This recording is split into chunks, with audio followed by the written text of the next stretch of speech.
ఓం సాయిరాం.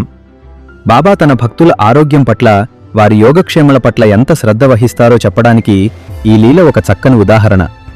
ఈ కథలోకి వెళ్లే ముందు మీరు కూడా బాబా భక్తులైతే కామెంట్ బాక్స్లో ఓం సాయిరాం అని టైప్ చేయండి. అలాగే ఇలాంటి మరిన్ని బాబా లీలల కోసం మన ఛానల్ని సబ్స్క్రైబ్ చేసుకోండి. ఒక ఊర్లో ఒక మధ్యతరగతి కుటుంబం ఉండేది.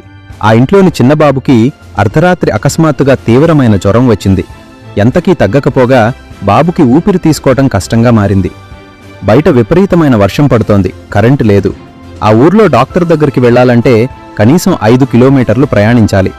బాబు తండ్రి వర్షంలోనే బయటకు వెళ్లి ఎవరినైనా సహాయం అడుగుదామని చూశాడు. కాని రోడ్లన్నీ నీళ్లతో నిండిపోయి ఉన్నాయి.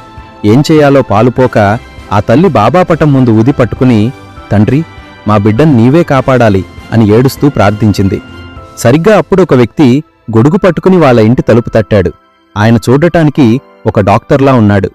నేను పక్క వీధికి ఒక పేషెంట్ని చూడటానికొచ్చాను, దారి తప్పి ఇటు వచ్చాను. మీ ఇంట్లో ఎవరో ఏడుస్తున్న శబ్దం వినిపించి ఆగాను అని చెప్పాడు. వెంటనే ఆయన లోపలికి వచ్చి బాబుని పరీక్షించి తన బ్యాగులో ఉన్న మందులు ఇచ్చాడు. భయం లేదు, కాసేపట్లో జ్వరం తగ్గుతుంది అని చెప్పి వెళ్ళిపోయాడు. బాబు తండ్రి ఆయనకి ఫీజిద్దామని లోపలికి వెళ్లి డబ్బులు తీసుకుని వచ్చేలోపే ఆ వ్యక్తి మాయమైపోయాడు. వార్భుషంలో ఎటు వెళ్లాడో కూడా ఆనవాళ్లు లేవు.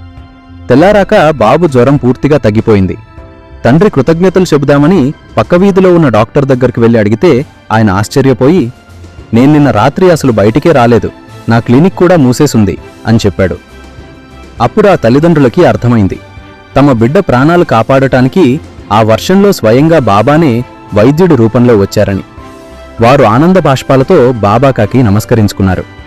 భక్తులారా, మనం మన బిడ్డలను ఎలా ప్రేమిస్తామో బాబా తన భక్తులను అంతకంటే ఎక్కువగా ప్రేమిస్తారు.